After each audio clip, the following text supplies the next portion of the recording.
43. Gracias, hermanos, por el privilegio. En este capítulo 43, la cosa se ha puesto peor para el pobre remanente que va a quedar. Y aquí en este capítulo se nos va a desaparecer el profeta Jeremías. Ya no vamos a saber nada de él, aunque todavía quedan 9 capítulos que pasar. Ya es pura historia de lo que escribió antes, uh, quizás poquito en Egipto, pero ya no vamos a mirar de él en historia. Y la historia va a seguir adelante en otro tiempo. Pero aquí vamos a hablar de lo poquito que hablamos de la semana pasada, de dónde van a ir esta gente, se va a ir a Egipto. Y para mencionar un poquito del Nuevo Testamento, que nos puede decir, bueno, ¿de qué está hablando? Si vamos a Mateo capítulo 11, nomás para introducir, para verificar que Jesús conoce estas historias. Jesús aprendió estas historias como todos los judíos, porque es todo lo que tenían, la historia. Y nos vamos a dar cuenta que Jehová, su mayor proyecto de su existencia, parece que es su gente. Tiene todo el universo para seguir trabajando, pero el trabajo más, como que se interesa más en su suerte, lo que le tocó, su porción, su pueblo. Y es lo que estamos tratando aquí, el pueblo de Dios. Y un pueblo que nosotros acá desde lejos estamos mirando lo que hicieron y criticamos fuertemente, pero hay que tener cuidado porque nosotros hacemos lo mismo. En Mateo capítulo 11, ya después de que Jesús tenía su tiempo predicando en Galilea y mucha gente no respondió. Igual que en los tiempos de Jeremías, la gente no respondía. Les tenía 40 y tantos años hablando. Pero aquí en el versículo 20 al 22, Jesús habla de ese mismo tiempo que estamos hablando ahorita nosotros, de la caída de Egipto. Antes de la caída de Egipto cayó Tiro. Y si nosotros leemos Mateo primero, antes de leer el Antiguo Testamento, vamos a decir, bueno, ¿y qué tienen que ver estos lugares, Tiro y Sidón? Tienen su historia. No nomás tenemos unos 2, 3 versículos aquí como lo tenemos en el 21. Tenemos capítulos enteros que hablan de esta gente, porque es parte de la historia que amarra todo esto como una historia. Voy a leer 20 al 22 de Mateo capítulo 11.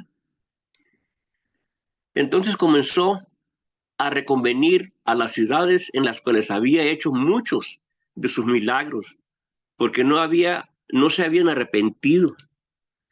Este es Jesús que había en Galilea, había hecho muchos milagros y la gente no cambió. El milagro es la confirmación de las palabras que están saliendo del profeta. Pero para la gente, no. Ahora, ¿te imaginas en estos tiempos hablar sin manifestación para verificar lo que estamos predicando? La gente no va a ignorar. Nos va a ignorar. Y dice de los lugares, Corazín y Betsaida, son lugares ahí en el área de Galilea. Hay de ti, Corazín, y hay de ti, Betsaida, porque si en Tiro y en Sidón si hubieran hecho los milagros que han sido hechos en vosotros, tiempo a que se hubieran arrepentido en silicio y en ceniza. Por tanto, os digo que en el día del juicio será más tolerable el castigo para Tiro y para Sidón que para vosotros. ¿Por qué? Porque la palabra de Dios en el tiempo de Jesús llegó con señales fuertes, señales que ellos reconocían, se ha levantado un gran profeta entre nosotros, mire lo que está haciendo, pero no se arrepintieron. Si en Tiro y en Sidón se hubieran hecho los milagros, porque allá se les predicó, y ellos rechazaron la palabra de Dios. ¿Y cómo le llegó la palabra de Dios en los tiempos de Jeremías? Como el capítulo 24 de Jeremías, que dice que llévale estos yugos y estas coyundas a todas estas naciones, incluyendo Tiro y Sidón. Las coyundas y los yugos era para que la gente entendiera que el profeta de Jerusalén está diciéndoles que tienen que someterse al rey de Babilonia. Pues sí, de la misma manera no es un milagro, sino que es un mensaje. Y van a verlo como loco. A Jeremías no le van a hacer caso. Pero como la semana pasada miramos que Tiro cayó a las manos de Nabucodonosor y allí se le acabó el dinero. Y ahí lo va a mandar a Egipto, donde está Jeremías y la gente que se habían reunido, el remanente. Pero esto, busqué la fecha y van a pasar como 15, 16 años antes de que el rey de Babilonia vaya en su siguiente campaña. No creo que el rey de Babilonia, me puse a pensar, dije, bueno, es cierto, ¿por qué va a ir el rey de Babilonia con todo su ejército, ir a componer un lugar rebelde que ya quemó la ciudad? Ya quedaron poquitos y ya llegó la noticia ya que mataron a unos cuantos soldados y queda una remanente como de 200 personas. ¿Para qué va a agarrar todo el ejército? Ir para allá. Cuando llegue su tiempo, va a ir para allá, pero va a tardar bastante tiempo. Ahí es donde estamos, pero vamos a leer todo el capítulo 43 y vamos a hacer comentario y como que se siente uno mal después de haber leído el capítulo 42 porque vinieron bien humildes con Jeremías. Hasta siento que Jeremías se sabe haber gozado de que la gente está interesada en oír la palabra. O sea, se metieron en un problema, mataron a la persona que el rey de Babilonia dejó encargado, a Gedalías. Ya lo mataron y mataron a gente, ya se les escapó la persona que era responsable. Ahora, ¿qué vamos a hacer? Pero allá, antes de irse a Egipto, porque eso es lo que tenían en la mente, tenían la idea de irse a Egipto, pero por ahí se oyó y llegaron a un acuerdo de decir, mira, vamos a consultar primeramente con Jehová. Aquí tenemos el profeta. Como si, como si todo el tiempo habían confiado en él, pero nunca habían confiado en él. Pero ahorita están en un aprieto y vienen bien humildes, pero están engañando. He llegado a la conclusión que están engañando. O sería que en los 10 días que duró para recibir la palabra Jeremías, ellos empezaron a sospechar y decir, bueno, esos son los 10 días que Jeremías con Baruch se tramó para decirnos este mensaje. Está haciendo mentiras. ¿Cómo se haber sentido Jeremías cuando le dijeron eso? Vamos a leer el capítulo. Y no creo que hubo tiempo entre el mensaje que les dijo Jeremías, porque les dijo, mira, esto es lo que quiere Dios. No vayan a irse a Egipto, quédense aquí. Dios va a calmar la ira del rey de Babilonia, no les va a pasar nada. Aconteció que cuando Jeremías acabó de hablar de todo el pueblo, cuando como que ahí estaba toda la gente y nadie se quedó. Llamó a todos, desde el menor al mayor. Todos vinieron, todos oyeron.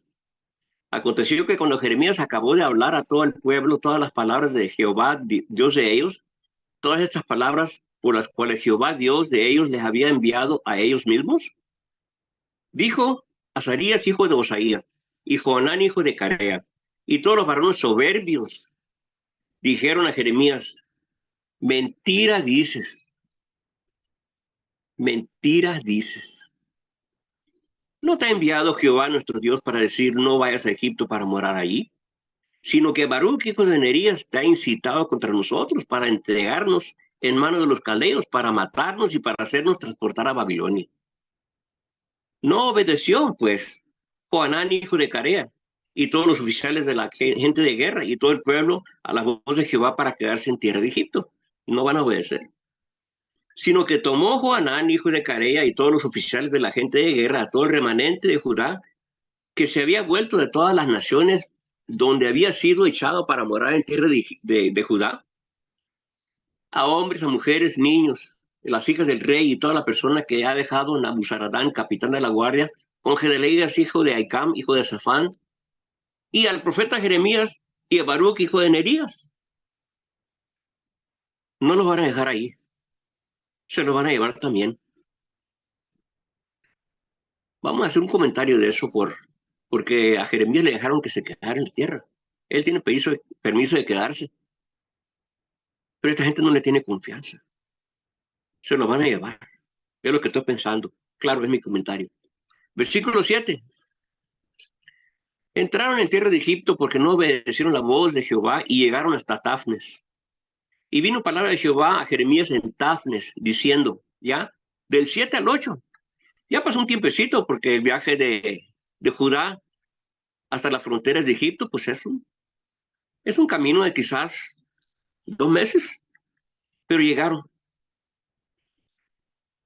Toma con tu mano piedras grandes y cúbrelas de barro en el enladriado que está a la puerta de la casa de Faraón en Tafnes, a vista de los hombres de Judá. Lo que va a hacer, así como ha hecho Ezequiel y Jeremías, hazlo enfrente de ellos para que te vean. Y diles, así ha dicho Jehová de los ejércitos, Dios de Israel. He aquí, yo enviaré y tomaré a Nabucodonosor, rey de Babilonia, mi siervo, y pondré su trono sobre estas piedras que he escondido, y extenderá su pabellón sobre ellas, y vendrá y asolará la tierra de Egipto, los que a muerte, los que a cautiverio, y los que espada a espada. Y pondrá fuego a los templos de los dioses de Egipto y los quemará, y ellos los llevará cautivos. Y limpiará la tierra de Egipto como el pastor limpia su capa. Saldrá de ella en paz. Además, quebrará las estatuas de Bet-Semes que están en la tierra de Egipto y los templos de los dioses de Egipto quemará a fuego. Ese es el capítulo. Quería mencionar de que en el versículo 6 se llevó a todos. Este Joanán, que es la misma persona que habló con Gedalías y le dijo, déjame ir para allá a matar a Ismael, porque si te va a matar a ti, nos vamos a dispersar todos. Y Gedalías le dijo, no, tú mientes contra Ismael. Pues total que Ismael siempre lo mató a Gedalías y se escapó. Bueno, ya tienen un dilema y tienen miedo, pero Jeremías les dijo, no tienen que temer. Dios está con vosotros, quédense aquí en la tierra. Pero ya con eso dijeron, no, esto no está hablando de la boca de Dios. Hermanos, ya estamos hablando de una persona que tiene 40 años predicando. Ya todos los conocen. Ya todos han mirado que esta persona ha sido fiel a la palabra de Dios. Y es para confiar en lo que sale de su boca. Pero no, son necios. Son necios.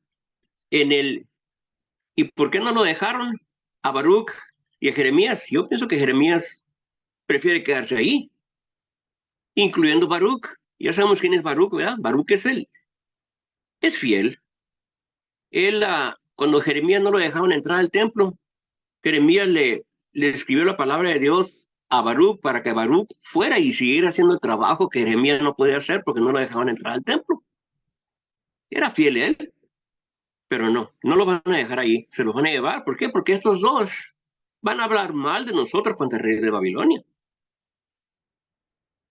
Pero como estaba pensando, el rey de Babilonia no va a salir en campaña a ir a arreglar un problema a este lugar que no va a dejar dinero. ¿Cómo la va a hacer?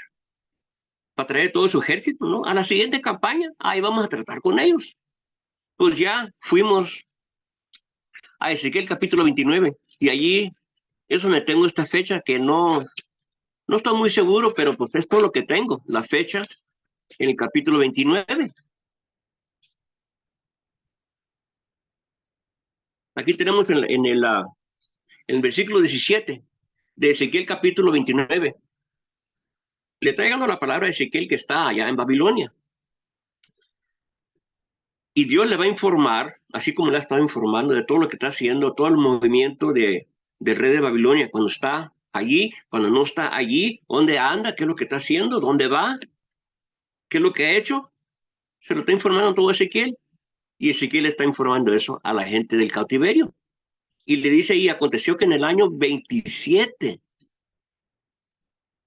en el mes primero, el primer día del mes, En el año 27, es el año 27 del cautiverio de Ezequiel, que viene siendo como 16 años después de que quemaron la ciudad, que viene siendo como 15 años, 16 años cuando ellos se fueron a Egipto. Entonces van a estar allá 15 años. Quizá ya esa gente, ese grupo, ya se acomodó en Egipto, ya pensaron, ya no va a suceder nada. Pero ahí viene, en su tercera, cuarta campaña, el rey de Babilonia para conquistar, y primero va a Tiro. Le llegó su tiempo a Tiro.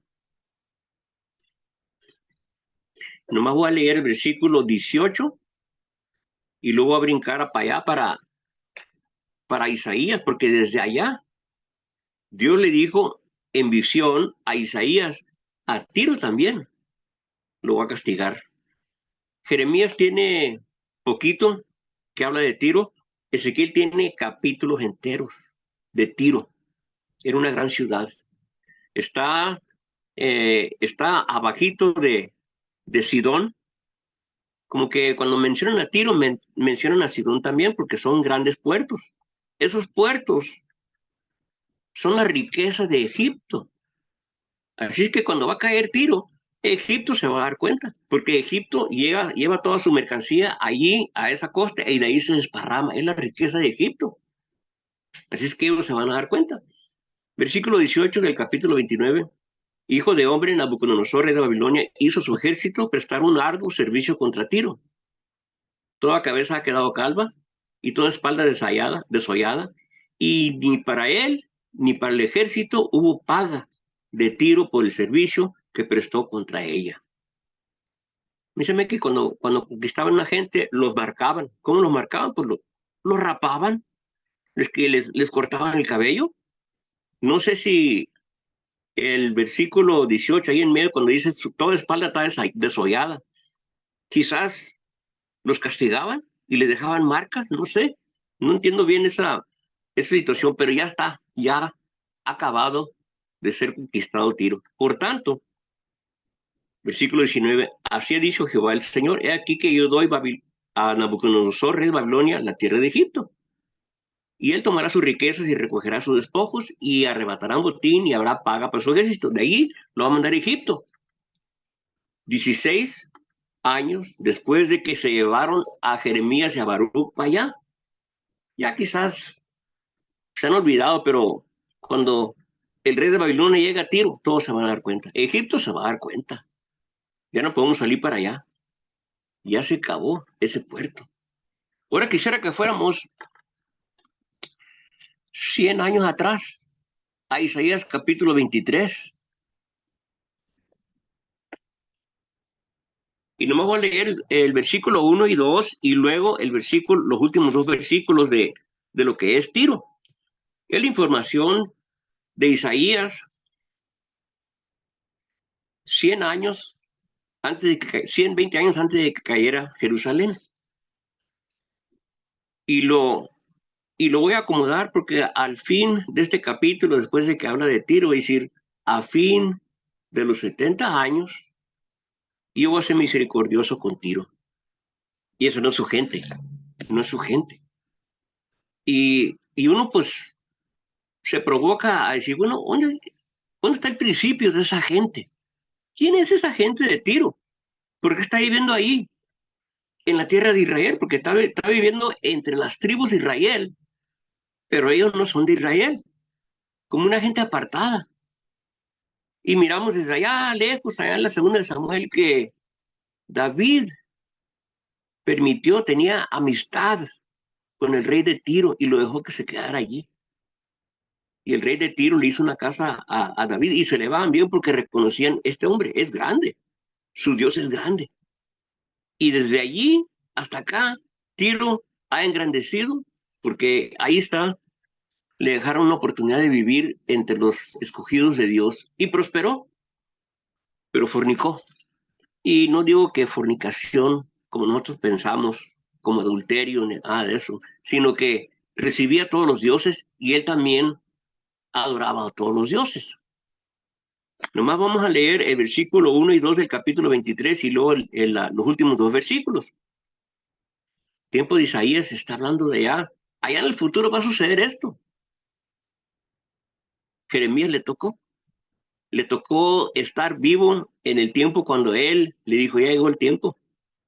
Estos yugos y estas coyundas vienen de Dios. Tiro, vale más que te las pongas. Vale más que te sometas al rey de Babilonia, porque esto viene de Dios. Pero Tiro, igual que todas las demás, ignoraron la palabra de Jeremías. Y por eso dice Jesús en Mateo capítulo 11, si Tiro y Sidón se hubieran hecho los milagros que se hicieron en vosotros, tiempo ha que se hubieran repetido en silicio y en ceniza. Entonces, si le hubiera predicado con milagros Jeremías, se arrepienten, cambian. Hubieran sido como Nínive. Y Nínive no miró milagro, oyó predicación. ¿Cuánto más con milagro? Pero en Mateo, así es, había milagros, había toda la razón para creer en Jesús, pero no. ¿Qué tan duro podemos hacer? ¿Qué tan engañados podemos hacer de que esta persona que está haciendo milagros no es de Dios? Qué mal estamos. Pero sí podemos llegar a eso. Satanás trabaja, pero astutamente. Versículo 1 y 2 del capítulo 23 de Isaías dice, profecía sobre Tiro, así como una profecía sobre Babilonia, una profecía sobre Filistea y todos los demás, hay una profecía de Tiro. ¿Para cuándo? Pues allá en el futuro. Dios me ha dado una visión y he mirado que Tiro también va a caer. En el tiempo de Isaías, Tiro está fuerte ya. ¿Cuánto más en el tiempo de Jeremías y Ezequiel? 3 capítulos donde menciona las riquezas de Tiro, que no creo que era bastante para pagar todo el ejército de Babilonia, pero para ser una ciudad, no era una área, era una ciudad, un puerto riquísimo. Ahí se movía de todo, todos comerciaban en Tiro. Profecía sobre Tiro, aullad, naves de Tarsis, porque destruida es Tiro hasta no quedar casa, ni a dónde entrar. Desde la tierra de Quitim les he revelado. Callad, moradores de la costa, mercaderes de Sidón, que pasando el mar te abastecían. Mucho comercio ahí. Versículo 17 y 18 del mismo capítulo. Y acontecerá que a fin de los 70 años, lo que predicó Jeremías, pero allá en Isaías, tiempo atrás de 100 años, esta visión que me está dando Jehová, va a haber un castigo de 70 años. Y parece que esta es la única vez que lo encontramos en Isaías. En Jeremías se encuentra 2, 3 veces. Quizás lo predicaba más Jeremías. Isaías, cuando más miró en la visión que va a haber un castigo grande y va a durar 70 años. Acontecerá que al fin de 70 años visitará Jehová a Tiro y va a hacer una visita de misericordia. Te voy a traer de vuelta a tu ciudad y volverán a comerciar y otra vez fornicará con todos los reinos del mundo sobre la faz de la tierra. Otra vez va a fornicar. No quiere decir el hecho que nosotros conocemos de fornicación, sino que va a empezar a fornicar con los dioses. Quizás Tiro un tiempo daban sus dones a Jerusalén donde estaba David, porque reconocían que Jehová es el único Dios. En ese tiempecito que estaba un rey que se llamaba Hiram, que conocía a David, que lo amaba, pero ya van pasando los tiempos y ya se van haciendo ricos, van adoptando otros dioses, más riqueza, más dioses, se hacen ricos. Parece una historia que sucede con muchos de nosotros, con muchos de nuestros hermanos, cuando llegan las riquezas, se olvidan de su Dios y adoptan otras riquezas, otros dioses, en el sentido que no esta clase de dioses, pero vamos a mirar que Pues es lo mismo, todo lo que te aparta de Dios va a ser tu idolatría,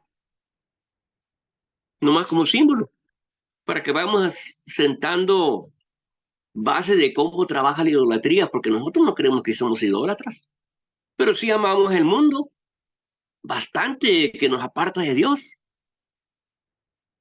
Bueno, otra vez fornicará con todos los reinos del mundo sobre la faz de la tierra. Versículo 18. Esto está importante, porque mira Dios desde el cielo, que esta gente, después de recibir la misericordia de Dios, después del castigo de 70 años, lo trae para atrás. Como va a traer a Amón, va a traer a Filistea, va a traer a Israel, lo va a traer todo para atrás. Va a ser misericordioso con todas esas naciones y los va a dejar que empiecen otra vez, pero van a ignorar. Pero sus negocios y ganancias serán consagrados a Jehová, como si todo lo que van a ganar después de ese castigo se lo van a entregar a Jehová. No es así, no es así. Jehová desde el cielo está mirando y dice que sus negocios y sus ganancias serán consagrados a Jehová. No se guardarán ni se atesorarán, porque sus ganancias serán para los que estuvieren delante de Jehová, para que coman hasta saciarse y vistan espléndidamente. La riqueza se la va a estar quitando Dios y se la va a estar dando a la gente que sirve a Dios. Igual con Egipto. A Egipto lo voy a perdonar. Voy a usar misericordia de él, pero no lo voy a dejar que se exalten otra vez. Lo voy a hacer un reino bajo. Nunca más va a ser grande. Y Dios desde el cielo va a controlar. ¿Cómo? ¿Cómo va a mantener a un reino que fue grande, que quiere hacerse grande otra vez después de haber caído?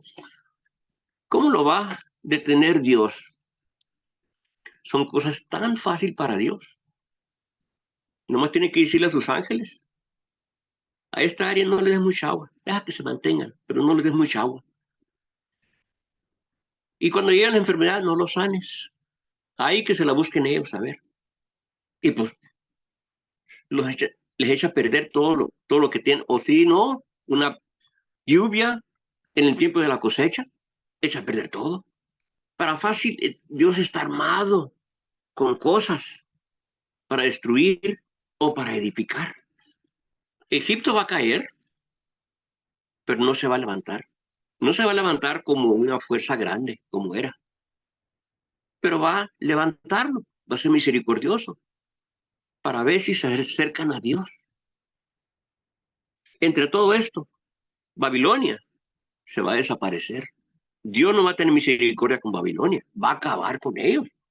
Así la misma historia que oímos de Isaías, hablando de Tiro, Filistea, Egipto, todas esas naciones, a todas estas las voy a perdonar. Babilonia, voy a acabar con ella. Voy a terminar con ella. Y ahorita estamos leyendo en Jeremías y en Ezequiel dice, Nabucodonosor, mi siervo, él está trabajando por mí, ha hecho buen trabajo para mí. Pero en las profecías, los de Media y los de Persia no van a tener misericordia contra los de Babilonia, porque Dios les lleva un encargo a ellos. Quiero que acaben con ellos. A ellos no les va a mostrar misericordia.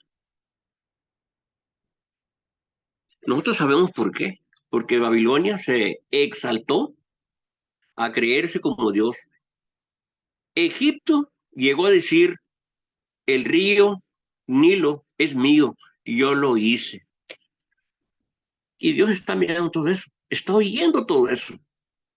Bueno, yo te voy a enseñar quién es el que gobierna los cielos, todo eso. Y todo esto va amarrando. No es nomás una historia que la inventaron y la acomodaron bien para que sea creíble. Es una historia de la vida, es una historia del pueblo de Dios, es una historia de la creación y va amarrando todo bien clarito, que podemos poner en nuestra confianza, nomás tenemos que entenderla. Y por eso había usado a Mateo capítulo 11, donde dice que si en Tiro y Sidón se ven ellos, pues ¿quiénes son ellos? y tenemos bastante información para decir, oh, esa es la gente que se refiere Jesús, y lo está comparando con la gente de su día presente, la gente de Corazín y la gente de Bethsaida. Fíjate, hubo gente allá en aquel tiempo que no ha mirado lo que ustedes están mirando ahorita.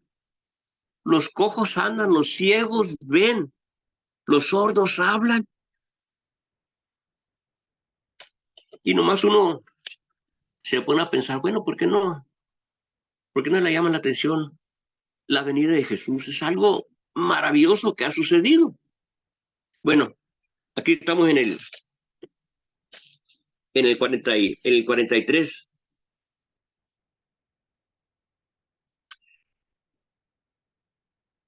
El versículo 10 del capítulo 43. Diles, así dicho Jehová de los ejércitos, ya que había hecho ese trabajo de recoger piedras y uh, la va a cubrir con barro, la gente va a preguntar qué es lo que estás haciendo todavía. Es la misma gente que vino con él, que lo jalaron desde Jerusalén, lo jalaron para acá. No de Jerusalén, de Mizpa, donde se estaban reuniendo. Lo jalaron para acá, a Egipto, y Jeremías se pone a hacer algo con la voz de Jehová. Y lo miran y dicen, ¿qué es lo que estás haciendo? Pues mira, esto es lo que dice Jehová. Así hizo Jehová de los ejércitos de Israel. He aquí, yo enviaré y tomaré a Nabucodonosor, rey de Babilonia, mi siervo, ¿se acuerdan? Mi siervo, y pondré su trono sobre estas piedras, que he escondido, extenderá su pabellón sobre ellas. Lo que habíamos leído nosotros en Ezequiel capítulo 29, que lo voy a mandar para abajo de Egipto para que conquiste y lo despoje, para que haya paga para su ejército.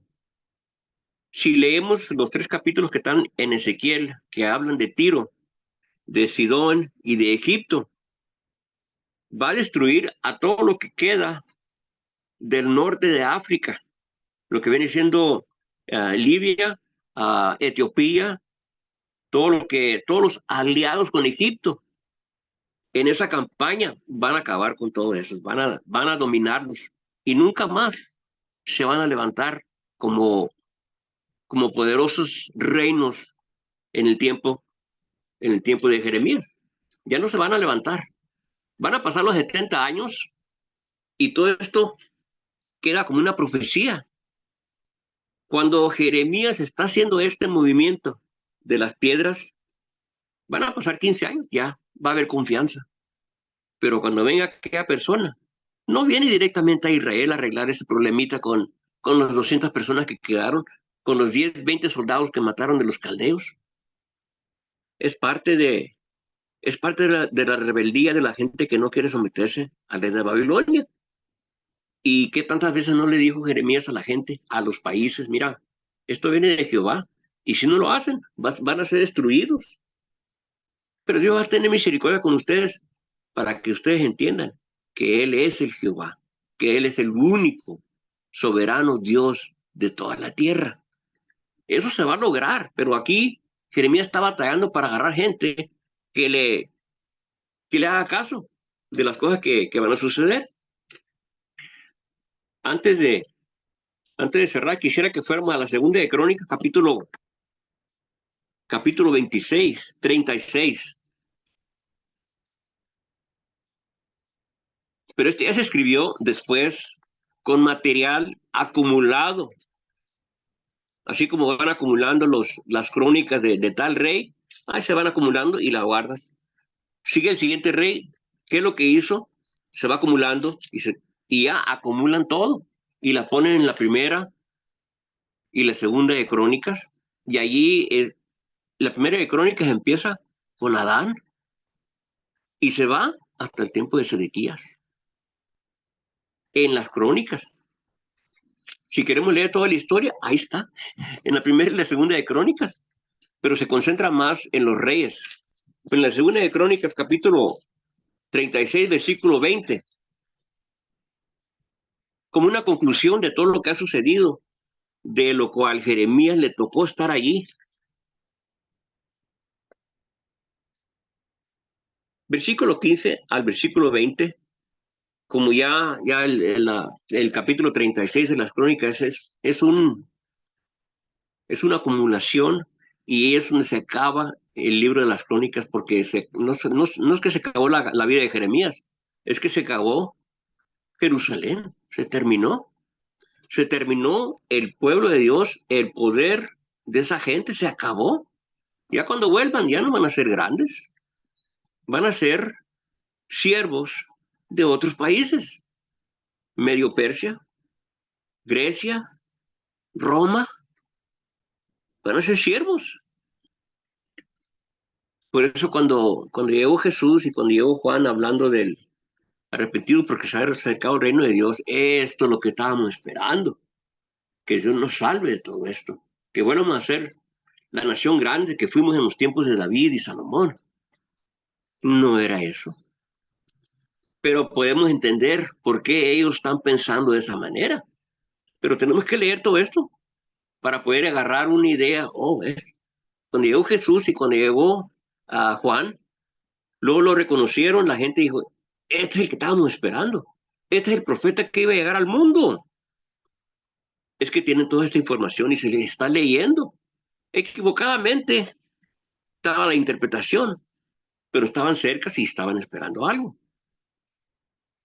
15 al 20 de la segunda de Crónicas, capítulo 36, para terminar.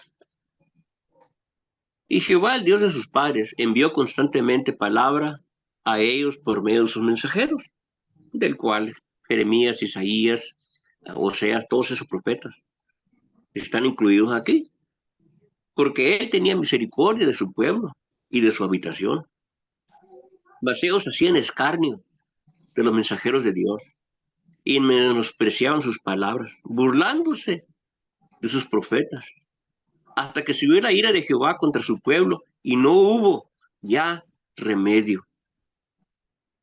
Por lo cual trajo contra ellos al rey de los caldeos, que mató a espada a sus jóvenes en casa de su santuario, sin perdonar joven ni doncella, anciano ni decrépito, todo se entregó en sus manos.